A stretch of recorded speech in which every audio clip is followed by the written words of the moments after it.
Welcome back to Market Headline. The latest move by central bank to boost property sector is bearing regulations to allow 0% down payment for mortgage.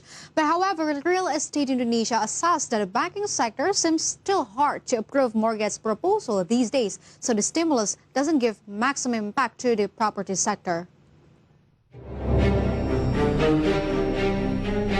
The latest move by Bank Indonesia to relax down payment regulations to boost property sales is expected to move the appetites of consumers, with the former facing much reduced purchasing power as a result of the coronavirus pandemic.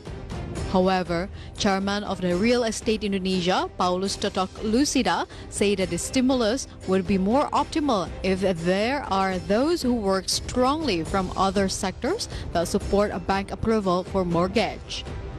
Real Estate Indonesia also stated that there were only few mortgage approved by banks during the COVID-19 pandemic. According to him, banking sector seemed worried about disbursing the credit because people's purchasing power was shrinking. In addition, there is a fear that debtors will not be able to pay the installments because of the unstable working environment. This is why the conditions for credit disbursement were very tight during COVID-19 pandemic. From all sources, IDX Channel.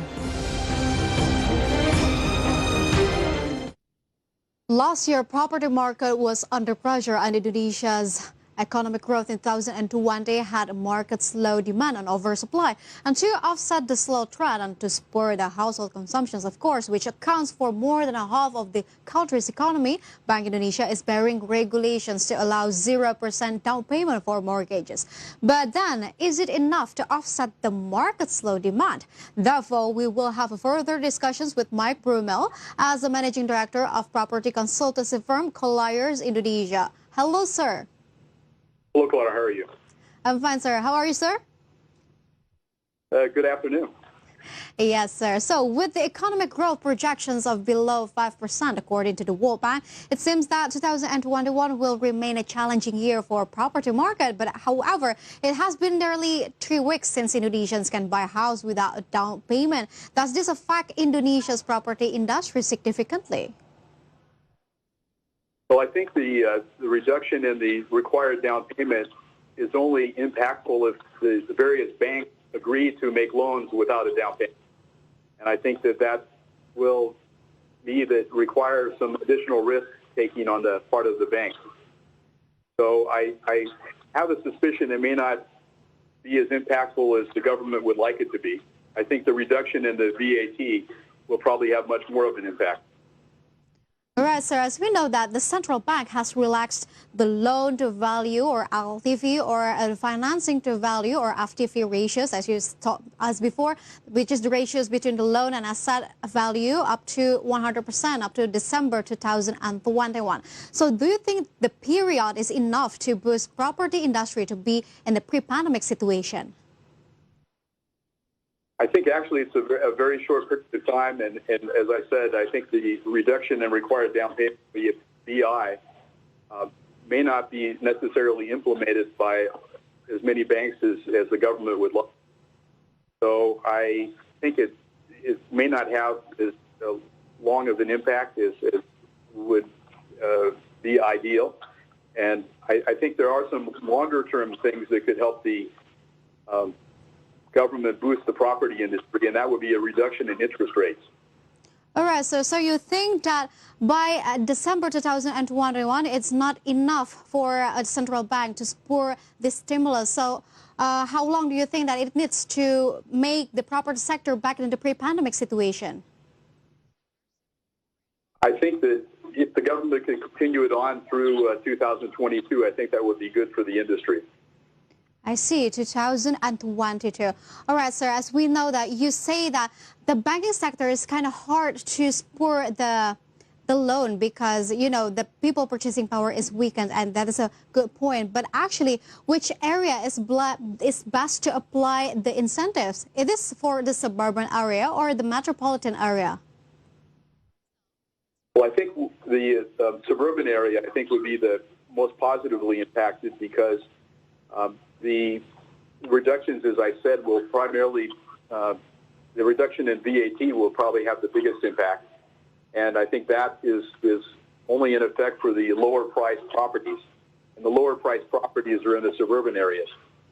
There's actually quite a big oversupply of apartments in the metropolitan or urban areas, but I don't think a reduction in interest rates or even a reduction in down payment is going to be making a lot of difference to the condominiums that are already in existence in the downtown area. All right, sir. So how do you see Indonesia property opportunity in 2021 as a whole? Well, actually, the single-family housing market is probably one of the bright spots in the property business these days. I think, as you can imagine, hotels, logistics properties, shopping centers, they're not doing quite as well as the single-family. I think people are working from home, and as a consequence, they are willing to invest in the places they live. And I think the working from home policy will probably continue even once the pandemic is over. I think a lot of companies will allow their employees to work from home, so people like to have nicer accommodations, perhaps bigger homes, and they might be able to live a little farther away from the downtown area. That's where they work. All right, sir. I really like your optimism in here for the property industry to rebound again in 2021. But do you think how long it takes for the property industry in Indonesia to get back in normal situations like in a pre-pandemic? Well, we recorded a drop in single-family sales by about 29% between 2019 and 2020. And we are already seeing some positive signs, even aside from the government actions of reducing the VAT and reducing the down payments. We see that a lot of developers are very interested in the single-family market. It seems to be fairly healthy, and there doesn't seem to be a big oversupply of single-family homes. So we see that as a very positive area for the property industry this year and next year. Oh, yes, sir. As you stated before, that single-family market situations is really good enough for the property industry. So what do you think about, has real estate entered the recovery phase right now? Well, we are starting to see some positive stuff, as I said, and I think we have a lot of developers that are entering this market. The developers who were primarily focusing on apartments before are now focusing on landed housing. And additionally, we see a lot of landowners that are having financial problems. So what that likely means is that land prices will drop, and that will also probably decrease the cost of housing for home buyers. So that's also a positive reason why there might be a recovery, at least in terms of people buying landed houses.